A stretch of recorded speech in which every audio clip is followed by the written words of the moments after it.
checking your attendance because God is checking us. Amen. Praise God. Pag nawala ka talaga sa protection ng Diyos, nasabay mo naman po. Alam naman po natin yun, di ba? Mahirap yun. Didisiplinahin tayo ng Diyos kasi mahal tayo ng Diyos. Amen? Amen? Kaya, huwag kang lumabas sa presence ni Lord. Amen? Huwag kang magpadaya sa diablo. Kasi bakit disaster? Amen? Pero, minsan nangyayari yung mga ganyan dahil mahal tayo ng Panginoon. Ayaw niya tayo mapahamak tuloy-tuloy sa kapamakan ng impyerno. Amen? Secondly, nais ko pong ipabatid sa inyo yung nabalita sa buong mundo. Ano yun? Yung wildfire. Bagamat talaga may apoy na sa propesya, may apoy talaga mangyaring magana. Pero, grabe yung pahayag ng, sino nga yung nag-host ng nag-host nung program na yon? Si Nikki Glaser ba yun? O diba, yung Golden Awards, no, na ilang years na yun? 82 years! Grabe na ang no? Grabe talaga ang sa Amerika, no, okay? Yung Golden Globe Awards, okay? Ang mali lang po nung nag-host. Hindi ko alam kung ABS yun.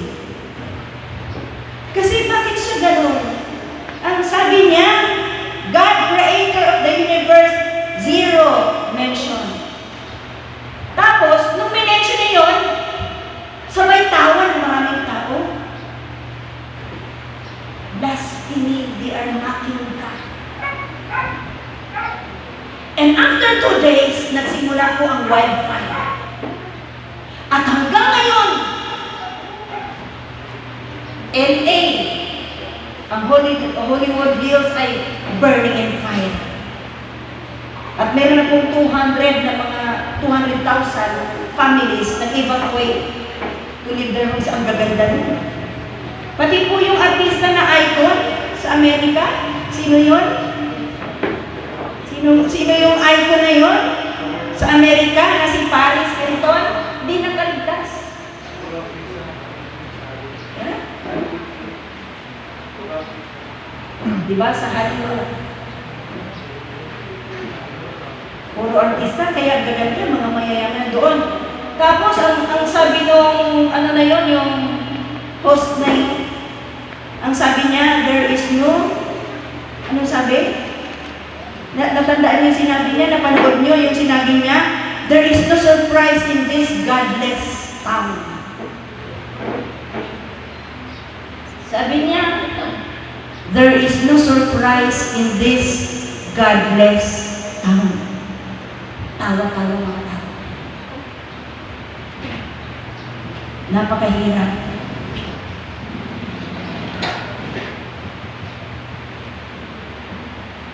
Ang apoy ngayon ay hindi pa po naapula. Alam ko, hindi pa naapula.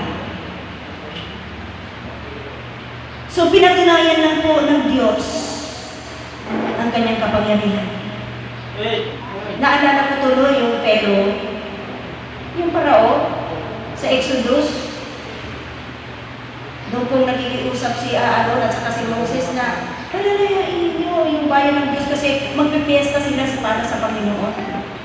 Ano ang sabi ni Pharaoh? Tingnan mo mocking God.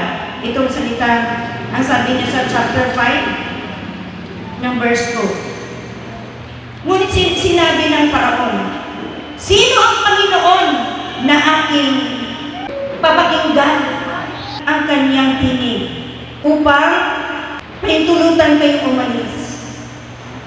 Sino ang Panginoon na aking pakikinggan? Kasi sa Egypt, ang Panginoon nila ang Diyos nila ay Pharaoh. Inuhostage nila ang Israelites Kasi masarap i-hostage mga Israelites kasi gagawin nilang tuta, alipin, tagagawa ng pyramid. No, paghakutin nila mga bato, mga troso. Inaalipin nila. Pero naalipin naman talaga sila dahil sa katigasan ng mga ulo. Amen? Kaya ang katigasan ng ulo ng mga kapatid, wala talagang pupuntahan. Amen? Yung pero, hindi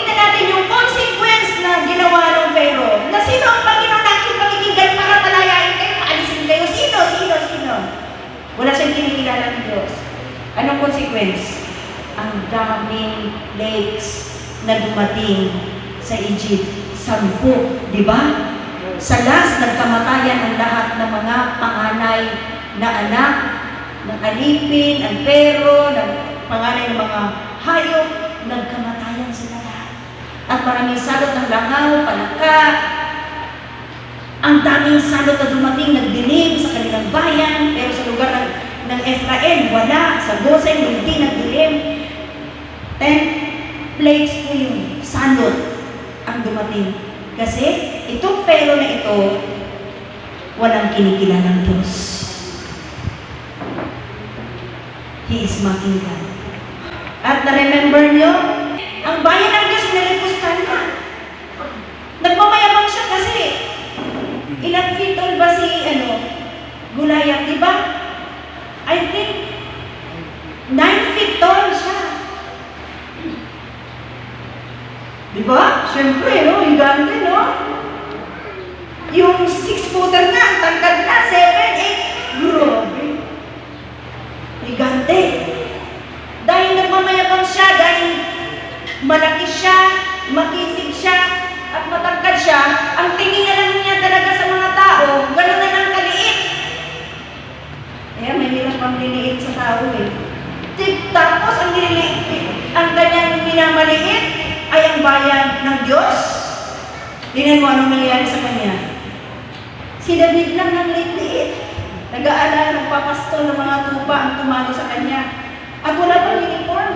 Siya naka-uniform. Diba? Siya lahat ng, di ba, pang-laban. Pero si David, wala. Tinanggihan niya na yung Tinanggihan nga po niya yung uniform na binibigay ng King Saul, di ba? Kasi nabibigatan siya, hindi siya sanay. Wala lang, tirador lang at saka bato, makikis na bato. Amen po ba? Ano yung bato na yun? Sa panahon ngayon, si Jesus yung bato, foundation ng ating panampalataya. Amen. Kaya, yung downfall ni Goliath. Kasi mahirap talaga, kahit bayan, kahit anak ng Diyos, mahirap laitin yan. Kasi nilalait mo ang Diyos. Yung si King Nebuchadnezzar, di ba? Pinayag niya. Ang yayabang niya, nagmamataas siya. Kasi tingnan mo, na-establish ko lahat yan. Amen? Nagmamalaki siya sa harapan ng Panginoon. Tingnan mo nang nangyari kay King Nebuchadnezzar. Nagiging, nandun sa bukid. Nagiging ayaw. Tinubuan ng mga balahipo, ng mga kuko. Amen? Pero salamat sa Lord, nagpakumbaba siya sa Panginoon. Napakahirap talagang alipustahin mo ang Diyos, lalayuan mo ang Diyos, tatalikuran mo ang Diyos. Amen po ba? Napakahirap, nakalimutan mo ang Diyos. Napakahirap. It is your disaster in life. It is your downfall. Kapahamakan mo sa buhay. Kaya, church, gaano man po kahirap, huwag kang lumaban sa Diyos. Huwag mong kalimutan ang Diyos. Kasi wala tayong magagawa kung wala ang Diyos. Amen po ba? Amen po ba? Kaya ang sabi po ng Psalms 1:6, the wicked will be destroyed. Awit, chapter 1, verse 6, ang masama ay mawawasak. The wicked will be destroyed. Nanawan po ba natin? Kaya huwag po tayong magpakasama. At yung pag-mark sa Diyos, sa Exodus 20 verse 7, you shall not take the name of the Lord God in vain. Kaya huwag natin basta-basta ginagamit yung pangalan ng Diyos, banal yan. Pag nagmumurahan, sinasama pa ang Diyos. Diba? Huwag natin isama-sama ang Diyos.